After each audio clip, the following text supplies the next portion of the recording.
Jimmy Butler showed up to media day looking like this, with whatever that is. NBA players always do crazy things like that to ultimately embarrass themselves. And we got to have a conversation about just the presentation of black masculinity in the NBA, regardless of the reason why he did it. Though the simple reason he gave for doing, he said he's emo, he's in his emotions right now, he's in his feelings because Damian Lillard got traded to the Bucks. Damian Lillard wanted to go to Miami. He was going to play with Jimmy Butler. If he would have got there, they traded him to the Milwaukee Bucks. So the Milwaukee Bucks are looking stacked. Boston is looking stacked, and Miami, it ain't happening for them. So he in his feelings. All right, now that we got that out the way, a little backstory that I gotta say on Jimmy Butler. Jimmy Butler is somebody who, in my opinion, he's always conducted himself in a very good, strong, masculine leadership kind of way. He's the type of person to where even if it was a bad call, that was probably the reason why they lost, he wouldn't admit that. He's been quoted as saying, "We would have won had I played better," even though everybody can see that the referees made a bad call. He say, "Had I played better, we would have won." That's a strong leader thing to do, to look at the things that I did in the second and third quarter that culminated. Had I not made those mistakes, we would have been in a better position to where the refs would not have been able to make those bad calls. That's how a leader thinks. So this is a masculine man. Well, prior to this, I don't know.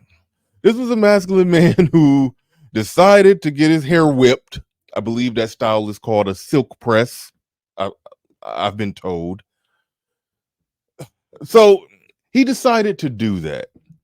And this is coming out of the NBA, the place where so many of the men in the NBA, they show up to those games wearing outfits that were, that were put on them by either a female or a gay male fashion designer.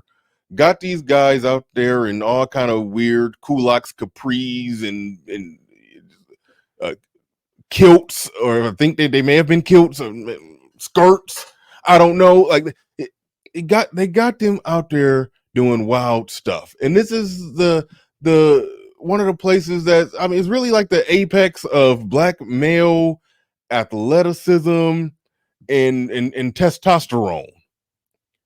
But they are, so many of them just willing to just walk out there, just no concern for the image and the optics and how it looks. And we know the whole situation with Dwayne Wade and his son, and there's so many other things that where you just look at it and you can't help but shake your head at them and their representation of black masculinity. And yeah, we in a different era. We in a woke era. Who am I to put them in a box and say that how a man should behave or present his form of masculinity that he expressed in a way that he finds suitable? Like, that's the world that we're in. But it's so much stuff, and it's at so many levels with the NBA.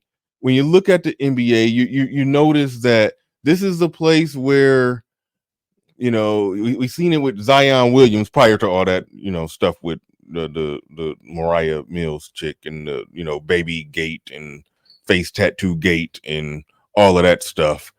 We saw it with him when he was, we saw him neglect to acknowledge the stepfather. We see them, neglect to acknowledge the men in their life who helped them along the way. We see them do so many things where it's mama this, mama that. Even when the dad was there, or even if it was a stepdad was there, or even if it was coaches and uncles and brothers and people who taught them how to play basketball and helped mold and shape and push them into being superstars, they barely get even acknowledged by the players. And then even when the dad is there showing up, being chest beaten and masculine like LeVar Ball, they allude to him being a little abusive. a little Joseph Jackson with it. There's a lot of them that do have strong fathers in their life, and the strong father, it gets kind of pushed to the back burner. We want to hear about your relationship with your mother. We see that so much. And one thing that I neglected to do content on is Dwayne Wade, where he gave the ultimate acknowledgement to his father on his during his Hall of Fame speech. I probably do content on that. But prior to that, I always questioned why did he have a not so tight relationship with his dad, who raised him and taught him how to play basketball, but the dad wasn't even there on draft day. Like their relationship was kind of estranged. But the mom, who, according to the documentary, who the 30 for 30 documentary, the mom who did heroin in front of him, who never even saw him play until just about his last college game, well, she was there on draft day and got what I call the hug that washes away all the sins. After he was drafted to the Miami Heat, and